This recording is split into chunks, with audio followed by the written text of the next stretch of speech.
नमस्कार मित्रों, मैं doctor Surendra Kumar, assistant professor, department of B Ed, S S Khanna girls degree college Allahabad से। आज मैं उपस्थित हूँ क्रियात्मक अनुसंधान के एक विषय को प्रस्तुत करने के लिए। विषय है क्रियात्मक अनुसंधान के उद्देश्य। जब भी हम कोई कार्य करते हैं उसका कुछ न कुछ उद्देश्य होता है। ठीक उसी प्रकार से क्रियात्मक अनुसंधान के भी कुछ उद्देश्य हैं जिनको हम क्रियात्मक अनुसंधान के माध्यम से प्राप्त करने का प्रयास करते हैं, जिसमें से एक है शिक्षकों एवं प्राचार्यों तथा प्रबंधकों में वैज्ञानिक दृष्टिकोण विकसित करना। तो क्योंकि क्रियात्मक अनुसंधान शिक्षकों, प्राचार्यों एवं प्रबंधकों के द्वारा किया जाता है, उनके द्वारा जो समस्याएं विद्यालय में अनुभव की जाती हैं उन समस्याओं का वैज्ञानिक समाधान खोजने का प्रयास किया जाता है। तो जब शिक्षक विद्यालय की समस्याओं का समाधान करने का प्रयास करता है या विद्यालय के शिक्षण अधिगम वातावरण को उपयुक्त बनाने के लिए नए नए तकनीकियों का जो विकास हुआ है उनका विद्यालय में प्रयोग करने के लिए क्रियात्मक अनुसंधान करता है, तो उससे शिक्षकों, प्राचार्यों और प्रबंधकों में वैज्ञानिक दृष्टिकोण का विकास होता है। नेक्स्ट है विद्यालय की कार्यप्रणाली में सुधार करना। कभी कभी विद्यालय जब से खुला हुआ है तब से उसमें कोई परिवर्तन नहीं रहता, एक निश्चित पैटर्न पर चलता है। न तो उसका कोई कर्मचारी अपने में परिवर्तन लाना चाहता, ना विद्यालय के शिक्षक अपने में परिवर्तन लाना चाहते हैं। तो ऐसे में विद्यालय का वातावरण एक पुरानी परंपरा पर आधारित हो जाता है, जिसमें न तो पढ़ने वाले का मन लगता है, न पढ़ाने वाले का मन लगता है। तो अगर हम विद्यालय की कार्यप्रणाली में सुधार करना चाहते हैं तो शिक्षकों एवं प्रबंधकों तथा प्राचार्यों के द्वारा एक्शन रिसर्च किया जाना आवश्यक होता है, जिससे विद्यालय की कार्यप्रणाली में सुधार किया जाता है। छात्रों एवं शिक्षकों में प्रजातंत्रात्मक अभिव्यक्ति का विकास करना। क्रियात्मक अनुसंधान में अगर किसी अध्यापक के द्वारा क्रियात्मक अनुसंधान किया जाता है तो उसमें कार्यरत अन्य शिक्षकों का भी सहयोग लिया जाता है, छात्रों का भी सहयोग लिया जाता है। किसी एक को समस्या का कारण न मानकर समस्या के जो एक्चुअल कारण है, जो वास्तविक कारण है, उनको खोजने का प्रयास किया जाता है जिसका समाधान किया जा सके। ऐसे में सबको समान महत्व दिया जाता है। तो हम कहते हैं कि छात्रों एवं शिक्षकों में प्रजातंत्रात्मक अभिवृत्ति का विकास किया जाता है। विद्यालय के कर्मचारियों में कार्यकुशलता लाना। जिस तरह शिक्षक आवश्यक है, छात्र आवश्यक हैं, विद्यालय का प्रबंध तंत्र आवश्यक है, उसी तरह विद्यालय के जो अन्य कर्मचारी हैं वह भी विद्यालय के लिए महत्वपूर्ण कार्य करते हैं। तो उनके भी कार्यकुशलता में वृद्धि लाने के लिए, उनकी कार्यकुशलता बढ़ाने के लिए विद्यालय में क्रियात्मक अनुसंधान का कार्य किया जाता है। नेक्स्ट है छात्रों की उपलब्धि स्तर बढ़ाना।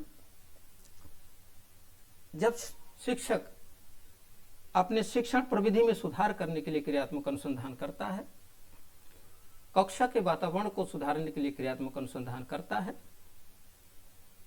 शिक्षकों एवं छात्रों की अंतरक्रिया को बढ़ाने के लिए क्रियात्मक अनुसंधान करता है कि कैसे हम शिक्षकों और छात्रों की अंतरक्रिया बढ़ाएं, कैसे छात्रों का अधिगम में मन लगाएं। तो इस दृष्टि से जब क्रियात्मक अनुसंधान किया जाता है तो ऐसा माना जाता है कि छात्रों की उपलब्धि स्तर बढ़ाने का प्रयास किया जाता है। नेक्स्ट है विद्यालय के परंपरागत एवं यांत्रिक वातावरण को समाप्त करना। तो दोस्तों, पहले अभी चर्चा किया कि कुछ विद्यालय ऐसे हैं जब से विद्यालय की स्थापना हुई है तब से अभी तक कोई सुधार का प्रयास नहीं किया जाता है। एक निश्चित पैटर्न, एक निश्चित ढर्रे पर विद्यालय का संचालन किया जाता है, जबकि आजकल नए नए तकनीकी का विकास हुआ है और छात्र भी नए नए तकनीकियों के माध्यम से शिक्षा ग्रहण करने का प्रयास करते हैं। ऐसे में शिक्षकों को भी अपडेट रहना जरूरी हो जाता है।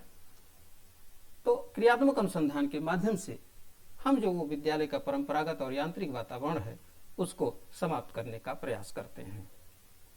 नेक्स्ट है विद्यार्थियों के अधिगम हेतु विद्यालय का वातावरण स्वस्थ एवं प्रभावी बनाना। जब तक शिक्षक और छात्रों के मध्य एक स्वस्थ संबंध नहीं होगा, एक मित्रवत संबंध नहीं होगा, तब तक शिक्षण अधिगम का वातावरण सही नहीं बन पाएगा। अगर शिक्षक छात्रों को हमेशा डांटता रहेगा और जो वातावरण सही नहीं है कक्षा का, उसके लिए अगर छात्रों को ही दोष देता रहेगा, तो फिर विद्यालय का वातावरण सही नहीं बन पाएगा। साथ ही दोनों का जो संबंध है शिक्षक और छात्र का, उसे स्वस्थ भी नहीं कहा जा सकता। तो क्रियात्मक अनुसंधान के माध्यम से विद्यार्थियों के अधिगम हेतु विद्यालय के जो वातावरण है उसको स्वस्थ एवं प्रभावी बनाने का प्रयास किया जाता है। नेक्स्ट है विद्यालय की विविध समस्याओं का समाधान करना। विद्यालय में अनेक समस्याएं आती हैं, चाहे प्रवेश के समय समस्याओं का आना, पाठ्यगामी क्रियाओं के आयोजन से संबंधित समस्याएं, परीक्षा से संबंधित समस्याएं, शिक्षण से संबंधित समस्याएं, विद्यालय के वातावरण से संबंधित समस्याएं, अनेक समस्याएं आती हैं। इनमें से कुछ समस्याएं ऐसी होती हैं जिनका समाधान तत्काल किया जाना जरूरी होता है, तभी विद्यालय का वातावरण स्वस्थ बन पाएगा, अच्छा बन पाएगा। इसलिए विद्यालय की विविध समस्याओं का समाधान करने के लिए क्रियात्मक अनुसंधान का प्रयास किया जाता है। नेक्स्ट है शिक्षकों को छात्रों का सहयोग करने के लिए तैयार करना। शिक्षकों को हमेशा छात्रों का सहयोगी होना चाहिए, उनका मेंटर होना चाहिए, उनको सुविधाएं उपलब्ध कराने वाला होना चाहिए। अगर ऐसा शिक्षक करता है, अपनी जिम्मेदारी का निर्वहन करता है, तो छात्रों को उनकी उपलब्धि बढ़ाने में सहायता मिलेगी। तो शिक्षकों को छात्रों का सहयोग करने के लिए भी क्रियात्मक अनुसंधान किया जाता है। नेक्स्ट है एंडरसन ने भी क्रियात्मक अनुसंधान के उद्देश्य के विषय में बताया कि विद्यालय के वास्तविक वातावरण में शिक्षा के सिद्धांतों का परीक्षण करना। जो शिक्षा के सिद्धांत पहले से निर्मित किए जा चुके हैं कि विद्यालय के वास्तविक वातावरण में कितना सहयोगी हैं, कितना सहयोगी भूमिका का निर्वहन करते हैं, इसका परीक्षण करना भी विद्यालय में एक्शन रिसर्च का उद्देश्य है। जॉन डब्ल्यू वेस्ट ने भी 2 उद्देश्य बताए हैं, जिसमें से एक है शिक्षक की प्रगति, विचार शक्ति, व्यवसायिक भावना और दूसरों के साथ मिलकर कार्य करने की योग्यता में वृद्धि करना। क्योंकि क्रियात्मक अनुसंधान शिक्षक अपनी शिक्षण विधि में सुधार, अपने व्यवहार में परिमार्जन, कक्षा के जो वातावरण है उसको प्रभावी बनाने का प्रयास करता है। और जब वह ऐसा करता है तो वह अपने विचारों में परिवर्तन लाने का प्रयास करता है और उसकी व्यावसायिक जो क्षमता है उसका विकास होता है, उसकी जो व्यावसायिक दक्षता है उसका विकास होता है। क्योंकि क्रियात्मक अनुसंधान में अन्य शिक्षकों का भी वह सहयोग लेता है, तो ऐसा माना जाता है कि शिक्षक की प्रगति, विचार शक्ति, व्यावसायिक भावना और दूसरों के साथ मिलकर कार्य करने की योग्यता में वृद्धि होती है। नेक्स्ट इन्होंने बताया कि विद्यालय की क्रियाओं की उन्नति करना।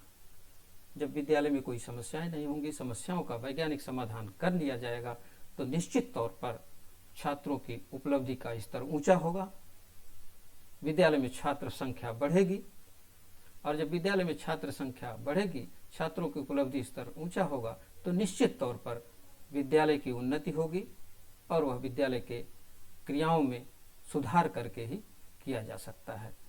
तो इन सब उद्देश्यों को प्राप्त करने के लिए क्रियात्मक अनुसंधान किया जाता है। अब यहाँ पर हम कुछ रिलेटेड लिटरेचर दे रहे हैं, जिसके अध्ययन से भी क्रियात्मक अनुसंधान के उद्देश्य के संदर्भ में आप विस्तृत जानकारी प्राप्त कर सकते हैं। जिसमें से एक है महावीर प्रसाद गुप्ता एवं लीलेश गुप्ता, मोहनलाल चौधरी का विद्यालय में क्रियात्मक अनुसंधान, 100 छोटी सी रिसर्च रिपोर्ट है, एक्शन रिसर्च रिपोर्ट है, जो राजस्थान विज्ञान शिक्षा परिषद से प्रकाशित है। इसके माध्यम से आप और ज़्यादा जानकारी प्राप्त कर सकते हैं। नेक्स्ट है John W West, James B Kahn का रिसर्च इन एजुकेशन के माध्यम से, जो Pearson Prentice Hall New Delhi से पब्लिश्ड है। इसमें भी क्रियात्मक अनुसंधान के उद्देश्य के बारे में जानकारी प्राप्त कर सकते हैं। तो मित्रों, उम्मीद है आपको यह लेक्चर पसंद आया होगा। अगर यह लेक्चर आपको पसंद आया है तो आप लाइक और सब्सक्राइब करना ना भूलें। कमेंट बॉक्स में अपने सुझाव हमें अवश्य प्रेषित करें। जिसको हम अगले लेक्चर में समाहित करके लेक्चर को और अच्छा बना सकें। आपने हमारे लेक्चर को बहुत ध्यान से सुना, इसके लिए आपको बहुत बहुत धन्यवाद।